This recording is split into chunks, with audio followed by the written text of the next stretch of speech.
I'm Will Reuter, and this is HBA After Hours, a podcast from the Home Builders Association of Greater Kansas City. Welcome to another episode of HBA After Hours, your podcast hosted by the Home Builders Association of Greater Kansas City. As always, I'm your host, Will Reuter, and with me today in our guest host segment is our Vice President of Communications and Strategy at the HBA, Kari English. Hello, everyone. And also with us today is a very special guest, Kevin Stallings with Dreams and Design Building, here to tell us a little bit about himself and his path to home building. Kevin, say hey to the folks. Good evening or good afternoon, folks. You know what? It doesn't matter when they're going to listen to this. It could be good morning, good evening. Good day, folks. Middle of the afternoon. Who knows? There you go. But Kevin is a member of the board of directors here at the HBA, in addition to being a member of just about every other board of directors you can possibly imagine around the Kansas City Metro. A leader in many things, residential construction, a golf leader in the Metro. I mean, we could go down the list. But Kevin, what would you like the listeners of our podcast to know about you? When people ask me what I do for a living, I tell them I'm an entrepreneur. And they look at me and said, so you're unemployed? I'm like, no, quite the opposite. I'm not unemployed, but I'm an entrepreneur. So throughout my career, I've started 7 companies. I bought one that was already going. Dreams and Design Building, my custom home building company. BC Homes, we do some production building, trying to keep the costs down. GCC is our multifamily 55 and older maintenance provided. A developer, I've got 3 developments. One's getting ready to come online called Little Blue Estates. It is a project near and dear to me that the Mayor Weir of City of Independence brought to me 3 years ago. It's taken 3 years to get to fruition, but we're dropping foundations as of May, and this is for the school teachers of Independence, firefighters, and police officers. They needed a development that actually had a pool. Right. And go think, a pool, that's so simple. I also own Stone Canyon Golf Course. Bought that to save my development that was surrounding the golf course. And I learned how to do golfing. And thank you, COVID, it made golfing so much more profitable. So that form of long COVID did not extend to me. I'm still a horrible golfer. So. Not saying they're good. They just have more time to golf. Oh, there you go. More of a lucrative income to go out there and play golf. Yeah. Yes. Well, Kevin, tell us your story about how you got into home building. Well, it's interesting. I was going to UMKC, I'm a Maru, and studying energy science. And it was so fascinating, but I needed to apply what I was learning. So I took a house that came from 56th and Troost, and I brought it over to an area at 23rd Street and 435 in Independence. It's affectionately known as Dog Patch. And I put a foundation in, brought the house, set it on top, and I gutted it and remodeled it from the inside out, making it incredibly efficient. By the way, we do the insulation, windows, and whatnot. So it's hard to remember because that's over 30 years ago. I want to say that my electric bills were always less than $100 living in this 1,200 square foot house. Mm-hmm. So made it very efficient. So that kind of led into my studies at school, which led into energy efficient home building. I didn't do that out of the gate. It took me a while to get to that point, but I kept going back and like, no, we can do this better. We can do this more efficient. My greatest line that I tell customers is, what if I told you you spend an extra $15,000 to $20,000 on your house and the house is going to pay you back? And I always get people that look at me going, how's that possible? Mm-hmm. If we put it in the energy efficiency of a home, you're paying less utilities every month, and you get that back in your pocket. It takes about 4.5 to 5 years, but a house can pay that back to you and then start putting money in your pocket while making you comfort. Well, that's definitely in line with your, entrepreneurial mind, right? You got to spend a little money to make a little money. And, all of those things exist on a spectrum, right? Not every dollar you spend is going to have a return. Mm-hmm. There's some things that are cosmetic within a home. There are some things that, you just kind of nice to have. That your paint color might be a little bit pricier on this particular one, but it's not going to affect how the experience you are in your home outside of how you feel in it. So right. Fancy granite won't pay you back. Yeah. Nice, beautiful, soft close cabinets and drawers. they're not going to pay you back.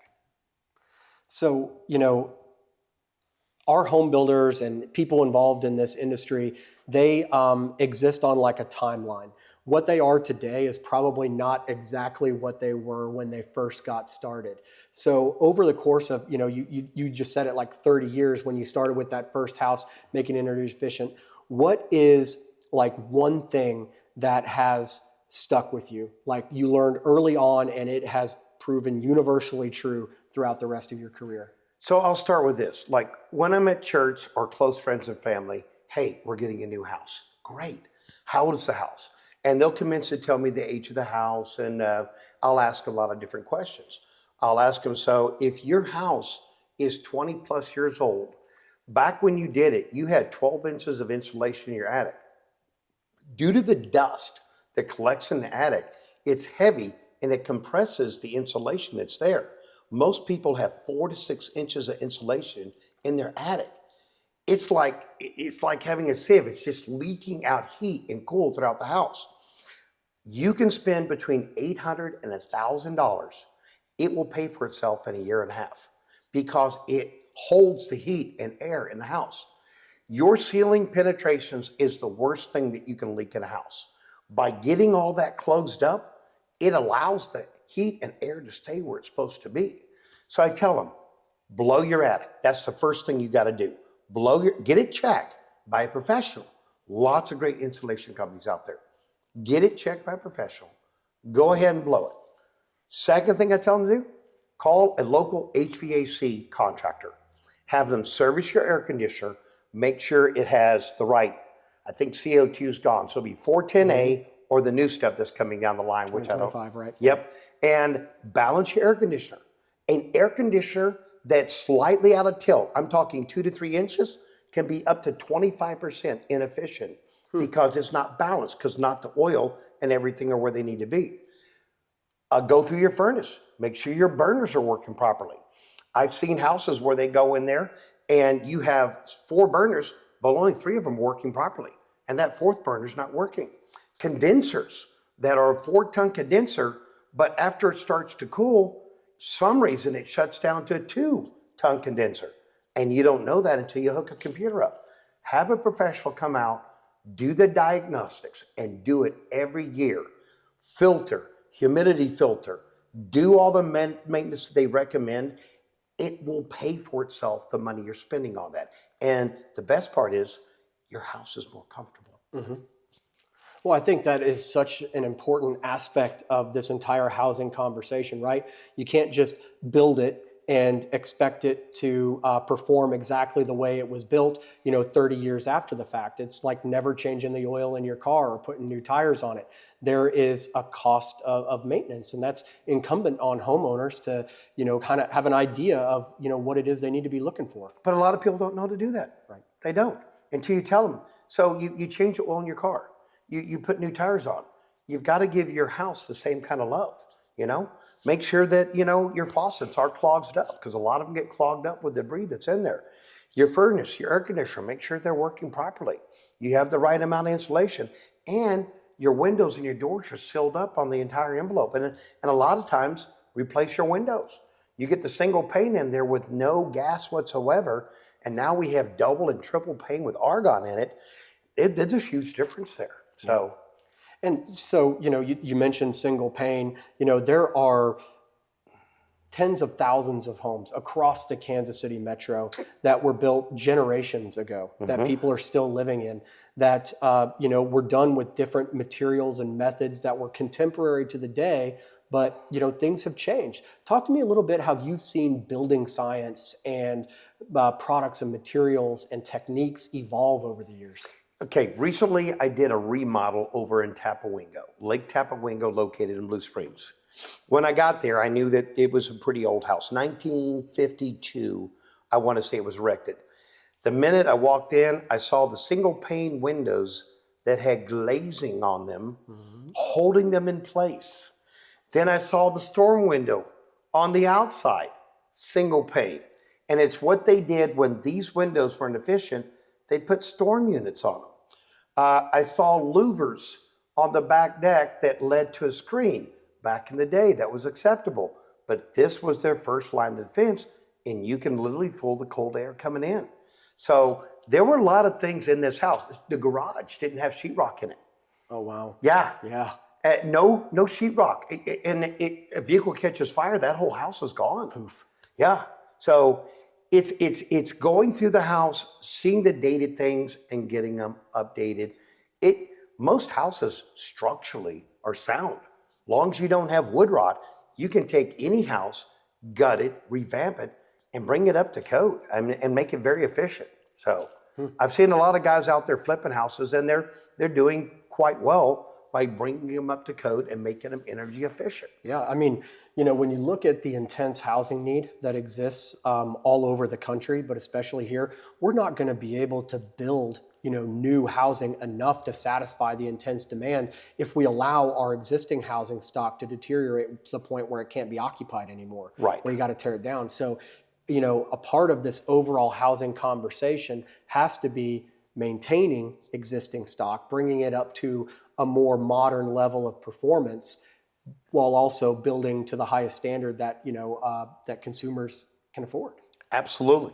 And not everybody can afford a new house anyway. Right.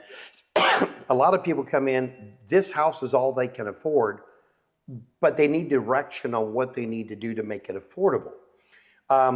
The person I did the remodel for, I told her, I bet you anything, if you give it 4 years, most of what we've done is going to pay for itself. She's only been through 3 months now, but it's almost $100 a month difference in the utility bills. And she's a nurse. She works on our front line. She's one of our first responders. But she doesn't know about this. She knows about the medical industry. So it takes people like us coming in there saying, hey, we can do this better. We can make it better. Yeah. But it's about education. At the end of the day, if we can't educate, people don't know. Yeah, and I think it speaks to the expertise that exists within the home building industry.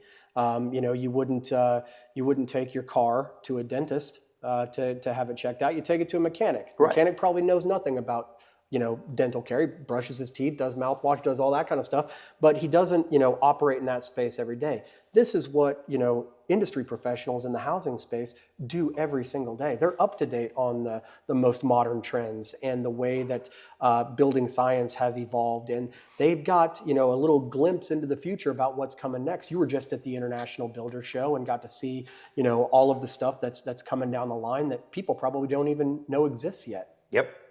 Now, I'm going to throw one thing out there. Buyer beware. This individual had several bids, ranging from $75,000 all the way up to $105,000 for the work my company did for $47,000. The remodelers, there's a lot of people that have a lot of glamour, a lot of, hey, we're going to do it the best. Get 3 to 4 competitive bids. Know your product. Don't settle on one. If you do, there's a lot of people making a lot of money for the work they're doing, and they could be charging a lot less. Buyer beware. Well, I think that goes to, just knowledgeable consumers in general. Yes. It comes down to trust. Do you believe, what is being told to you by someone that you've either just met? You got to develop a relationship. You're going to be going through these processes. Do not happen over 24 to 48 hours. These are longer term relationships. And for the amount of money that we're talking about related to housing, you are going to want to have the trust that not only is the work going to be completed at, the price that was talked about, but also that it's going to perform in the way that it was originally sold to you. So best thing I tell people to do, check their references. Sure. The references they give you, and then go online and check the ones they don't give you. Social media is huge. If you really want to know about somebody, do your homework. It's all out there. You just have to spend the time doing it. And who knows, it could save you $10, $15, maybe $20,000 by picking the right contractor. Mm-hmm. They're not all created equal, but there's some really good ones out there that do really good work, and they're in high demand, very high demand. And, that's why we're hopeful that, the listening public and the home buying public and the home owning public look at the Home Builders Association here in Kansas City as a place to find that reputation. Absolutely. To make sure that they've got the credibility. These are licensed and insured, and this is what they do for a living, and they don't have the luxury of cutting corners and doing things wrong, because despite the fact that we're a major metropolitan area, it's still a small town and people talk. And you're right. We have the most competitive market, I believe, in the U.S. because we have so many builders here located in Kansas City.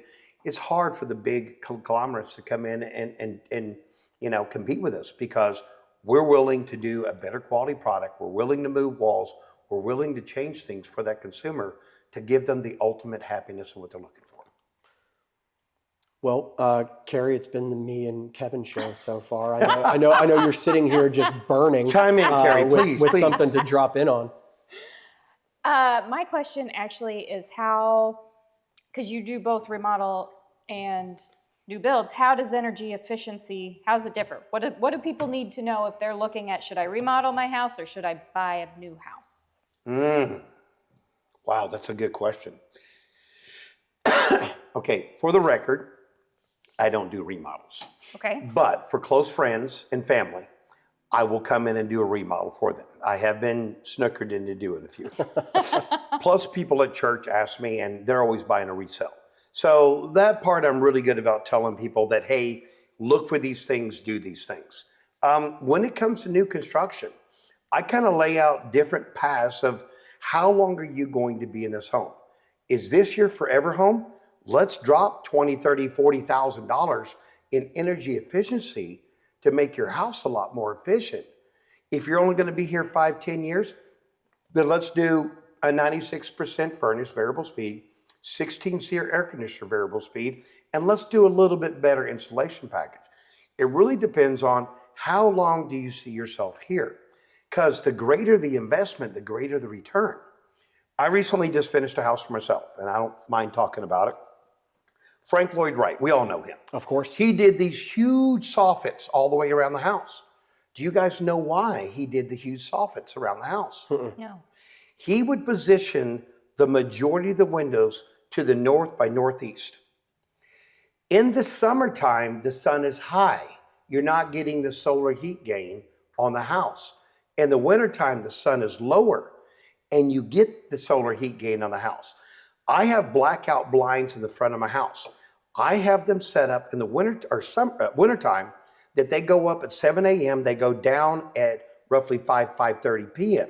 And it follows the sun and it open when they close. In the summertime, I'm not going to open those blackout blinds. I'm not trying to get that solar heat gain, but the other ones in my house that don't have direct sunlight, I'm going to open them up to get the sunlight in. So I wanted to gauge based on the seasons of what I was trying to do. I also did half-inch spray foam on all of the walls inside the house before I insulated. I don't have a wall that has less than an R23 and several have an R38. That's in the wall. Wow. Then I did half-inch spray foam in the ceiling in the attic before I put my insulation on. And do you remember when the Kansas City Chiefs played the Miami Dolphins and it was sub-zero temperatures? No one can Yes. forget. My furnace in the house with half-inch spray foam only was cycling 4 times an hour. No kidding. My house should have had 3 5-ton systems on it. I put 2 3-ton systems on it and it cycles with no problem. It's how you arrange it. The half-inch spray foam is very expensive. However, it's worth the money. Insulation still allows things to leak through it. Half-inch spray foam, it's not getting through. It's not going anywhere. So I set everything up in a certain way that August, September, and October, thermostat, both of them, and by the way, I had the house zoned. So we have 3 zones in the house, was set at 75. Workers are coming in and out, in and out. In those 3 months, my electric bill never went above $175 on 6,000 square feet. Wow. Which is incredible. I can't find anybody else with a 3,000 square foot home that has $175 bills. Wow. So I try to science the living daylights out of this thing because I want to do it now, do it right, to last a long time. Now, I didn't do solar. I don't believe solar is efficient enough. I think it's coming. When solar first came out, you put the solar in, it takes 27 years to pay for it and 30 years you got to replace the panels. I think we're now, it takes 20 years to pay for it, 40 years to replace the panel roughly. When it gets to be 10 years, it pays for, and 30 years, I'll probably sign up. So I've got everything set up. It's trending in the right direction, but not where it meets your standard. Right. When we get to that point, my house will be officially net zero. So I will live off the grid. What energy I put back into the circuit, I'm supposed to get a check for it, but Evergy has some things working where they don't want to give checks out anymore. And if they're able to pull that off, you'll give them the power. They'll give you a credit, but at the end of each month, the bill zeroes out. Yep. Nice way for the power company to do that, huh? They call it net metering. That has been a buzzword in the utility space and the policy-making space for 20 years. Yeah. Is how to crack that nut. It's incredibly complicated from a logistical standpoint, but it's relatively easy to understand just conceptually, just like you described it. So why wouldn't Evergy want you to give them power for free and not have to give them a check back? well, I think as energy efficiency continues to improve and it materializes more in new construction, I think all of those things are ripe for the picking when it comes to the evolution in the market for sure. Right. Yep. Definitely. Okay, so I have to ask, I'm going to tread on thin ice here. The 2021 IECC code, Yes. what are your thoughts? I build above it. I know a lot of people are up in arms and it does cost money to do it. But years ago, I made the decision that we were going to do the majority of our homes Energy Star 3.0. It started out 2.5, 3.0, 3.1, and now we're at 3.2. And I decided as a company, we're going to stay ahead of the curve, and this is how we're going to do. And a lot of people think, well, it's in HVAC, it's in insulation. No, it starts with how you frame your house. You have to do California corners. And if you don't do California corners, you're not getting insulation in that critical corner of the house. What's a California corner? I'm glad you asked. It's the way that you stud, so you're not stacking studs in the corner, but you're doing more of an L stack, so you have the ability to get insulation, and all you have is a 2x2 on that corner that has no insulation breaking the thermal barrier from inside to outside. So it makes it more efficient. Also, about 12 years ago at the Builder Show in Vegas, I went to LP and I said, you have a product called an LSL. LSL was used for stair stringers and they replaced the 2x12. They were known not to crack, break out, they don't squeak. When you nail into them, they do a great job. It was meant for stair stringers, but I had a conceptual that what if we took the same product, which is only 1.5 inches thick, and we put it as a header above a window? Well, they had no engineering on it, so they went and did the engineering and go, well, a typical 3050 window, it will span 3 feet with no problem, and it is stronger than a double 2x10. Everybody does a double 2x10 above their window. You have zero, you literally have a 1/4 inch you could spray foam in between the two 2x10s.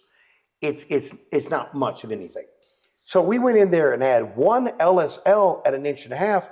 I was able to put 2 inches of insulation above every single door, every single window in the house. That made a huge difference in energy efficiency.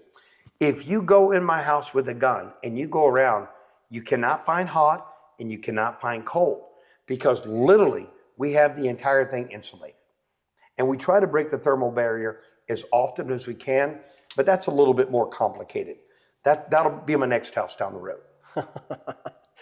So the reason Kari asked the question, and I think even by your response, it showed that there are incredible energy efficiency products already out there on the market, and that builders have been chasing home performance, high performance homes for as long as there have been homes. I mean, you go all the way back to the 70s where you saw the first passive houses and the earthen homes and all of these different types of innovations that have occurred over the decades.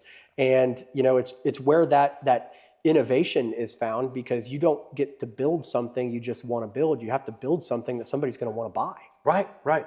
I mean, we've done things like smaller tanks in the back of the toilet. You're using less water to flush. Instead of the incandescent bulb, it's kind of gone bye-bye. Right. You're using LEDs. These LEDs last for 3 to 5 years. at a minimum by doing the right lighting. We have timers throughout the house, a timer, so lights come on, lights come off. Trying to make your house a smart house, but using energy as your forefront of what you're trying to accomplish here. You know, when somebody asks me, hey, you know, Will, what do you do for fun? I say, I just walk around my house and shut the lights off in unoccupied rooms. Because I got little kids that just flip light switch. Whenever they walk through, I just follow them around and shut lights off. So I need to put them on timers. I got another one for you. How often do you go in the bathroom and the bath fan is running? That the kid turned on because he went to the bathroom or because he took a shower, so trying to get there? Well, we have these humidity sensing fans and we can set them. And when you take a shower, you don't turn the fan on. It turns on and it runs until the humidity gets to a certain level. Believe it or not, we may have had sub-zero temperatures a few weeks ago, but we live in a tropical climate. The government has us rated for a tropical climate, and it's all because of it can be up to 110 all the way down to negative whatever. But we have high humidity always. Around here, it's a joke. You take a shower, you go outside, you get soaked, take another hour to dry out, you know, because it's hot and it's humid. Right. So yeah.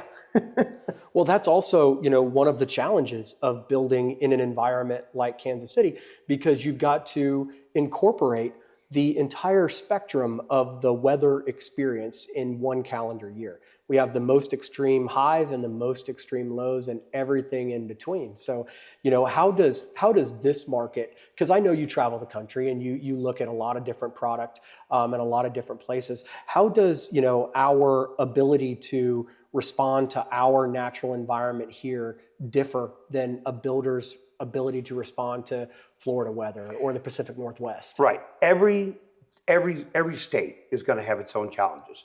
Humidity, tornadoes, hurricanes. You just have to adapt based on what you're given. Back when we had Energy Star 2.5, we had what was called an ERV. And made by April Air, they bring in this fresh air because your house is made with chemicals. And they were doing so many air exchanges per hour. We had to do it. The problem we had is during our springtime, you're bringing all that humidity in from outside. It's warm. Our cabinets were busting out. The doors are busting out. The trim was coming off the wall. It was making it unlivable. So we went to April Air and said, hey, your ERV doesn't work. We need something that either removes the humidity, and for that matter, let's add it back in. So they went out and created a DR90. A DR96 on the ground. It pulls outside air in. It tells itself, do I need to humidify or dehumidify? And it does that. If it dehumidifies, it does it in the unit. If it needs to humidify, we have the humidifier on the furnace, which a lot of our houses have a humidistat on the main thermostat where we can increase the humidity or bring the humidity down.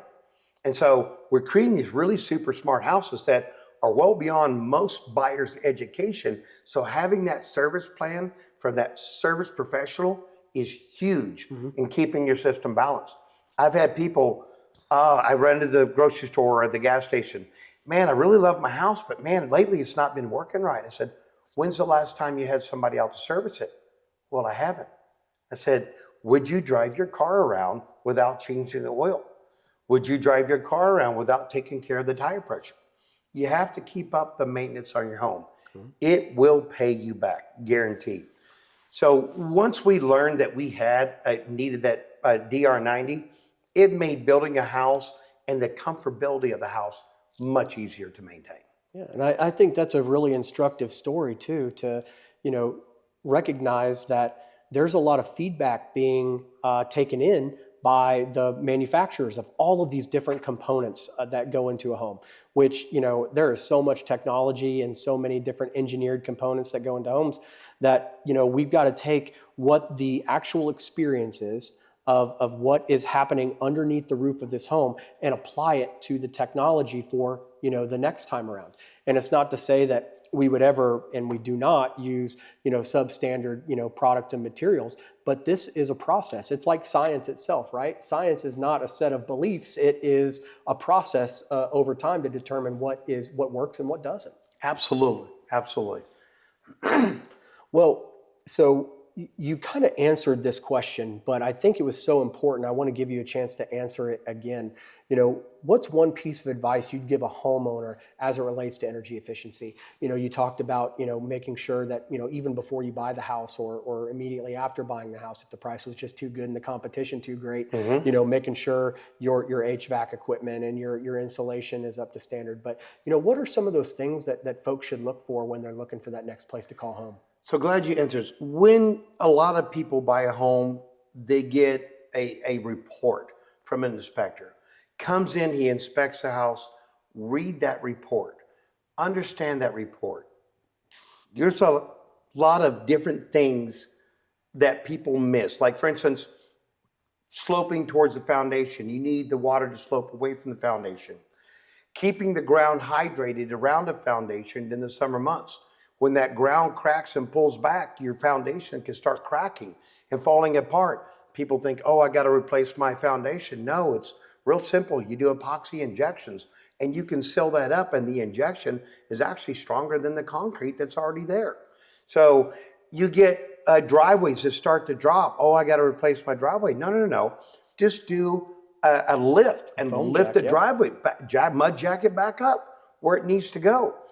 You don't have to rip things out to make your house livable and efficient.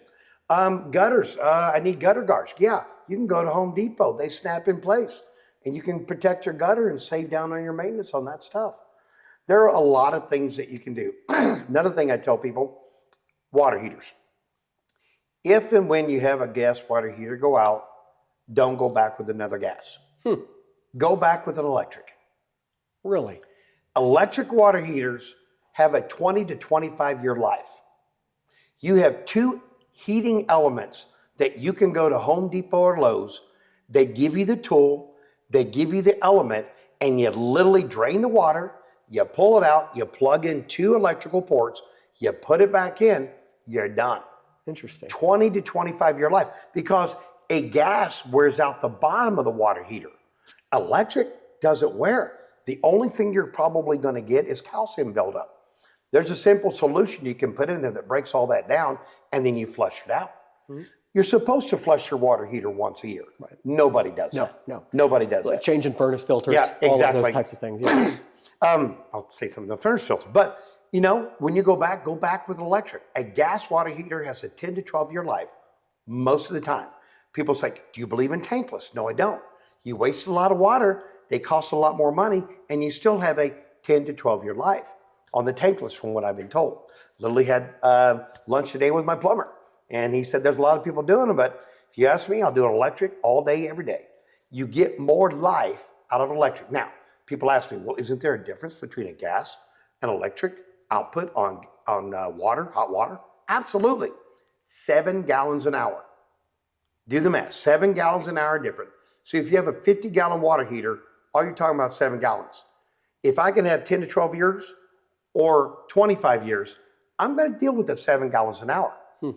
When it comes to a furnace filter, do not buy the standard furnace filter that's in there, the cheap ones.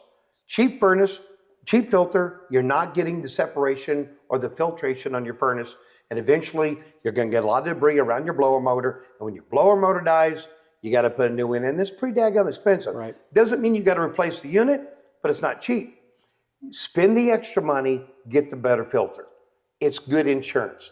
And if you want the extra protection, let's say you have allergies, do the charcoal filter. The charcoal filter is great at eliminating pollen, mold, and different things that are in the air. Makes it a lot better to breathe in the house. So, going cheap is not always going better. Yeah. Well, I think that's just generally good advice anyway, is just not necessarily just going to the lowest bid on every single thing. If you can demonstrate value, get away from just the price element, but go to your own value add, your own value proposition individually as a consumer, and you may wind up in a different place.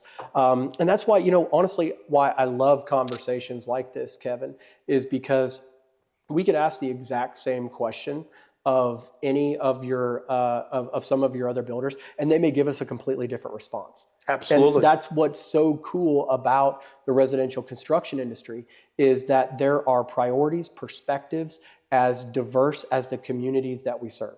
And I think that, hearing from passionate experts like yourself is a way to hopefully break down some of the barriers people have. Like, okay, that's going to be cost prohibitive, so I'm not even going to explore it.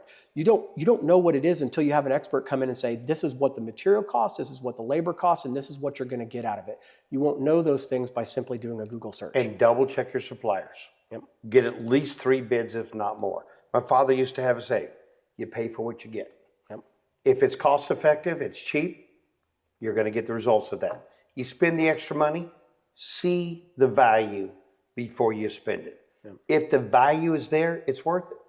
Energy efficient appliances, ones that heat up quickly. I just got an induction, and induction saves, because it uses the magnets on the cooking, it saves an incredible amount of energy. Yep. And I like to cook with cast iron pans. Absolutely. So, Kevin, let's wrap things up. I got one more question for you. Absolutely. Fire away. What's the funniest or story or strangest request that you can share in your career related to home building? Okay, I'm glad you said that. Funniest story or strangest request? I once had a couple come to me. We did not end up doing the project, but they saw this movie, and in the movie, there is a Olympic-sized pool in the basement of their house. And they wanted me to build a pool in the basement with living up above. And I kind of scratched my head and figured out, how are we going to do this and fight all this humidity that's going from the basement all the way up through the house? My results I didn't like, but the job we didn't get, so I'm kind of glad. Now, one that we got was in Sterling Hills over in Lee Summit. It's a house that backs up to a creek. So literally at the back of the house, you had 5 feet and then creek. And they wanted a deck. So I went to my engineer, said, all right, I want to run steel from the front of the house all the way through the house, out the back, and suspend it over the creek. So we did a deck that went out 10 feet, not the traditional 12, but we went wider, 10 by 20. And it had a little bit of a bounce to it, but it was still structurally sound. And you literally, when the creek was running down below, you could look over and see all the water rushing. Wow. And it was suspended over. So I get things like that, and I almost never tell anybody no. I'm like, let me think about how to make that happen. We've done a lot of great architectural stuff. I've got an engineering company, and he loves when I call him, like, all right, what do we have today? And I always challenge him, like, I have an idea. Tell me, I'm not an engineer. Will it work or will it not work? And if it works, what degree of difficulty does it work? Is it going to be worth it for the buyer? So I love taking challenges like that. I love taking lots that nobody else wants to build on. They deem it unbuildable. I live in one of those lots. It dropped 33 feet from the curb to the back of the house. Ooh. And I built a house. Literally the back patio is a retaining wall that holds the house in place. And it turned out well. And everybody like, I didn't think about that. I like those challenges. I like taking a lot, like nobody wants it. I'll take it. Let me figure it out. So that's the great fun, the challenge. We have normal houses we build every day, but the ones that are fun, I like getting into. That's right. Let your creative side come out. And let's face it, every house that gets completed in today's market is a miracle. Houses don't just happen anymore. People, on the outside looking in may think, well, we're building houses. We've always built houses. We'll always continue to build houses. And just given the complexity of the market, the costs associated with it, and all of the variables at play, every time I see, a newly built home go under contract, I think a miracle just happened. Yeah. So one last little bit, you just struck a chord. I always tell those people right out of the gate. I said, listen, guys, I am not the cheapest guy in this neighborhood. Matter of fact, my houses are probably $20,000 to $30,000 higher than my competitor over here. Look underneath the hood. What is the difference in that $20,000 to $30,000? You're paying for what you get from the other builder. Not that it's right or wrong. You're paying for it. But if the builder's charging you higher, what are you putting in my house that my competitor's not putting in? Ask that question.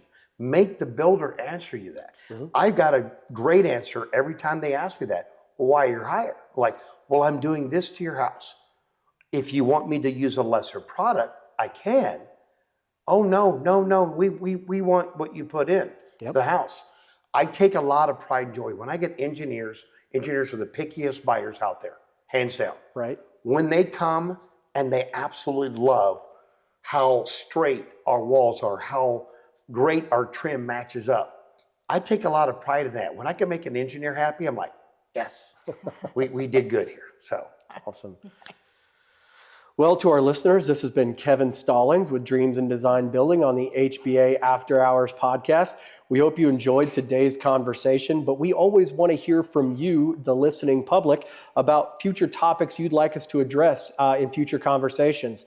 So please go to kchba.org/podcast, drop us a question, a comment, and we'll look to see if we can't answer those questions and concerns in future episodes. So with that, I think we will call it a day.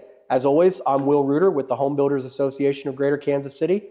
And I'm Kari English with the Greater Home Builders Association of Greater Kansas City. There you go. And Kevin Stallings with Dream Design Building. It's been good talking to you guys today. All right. Thanks.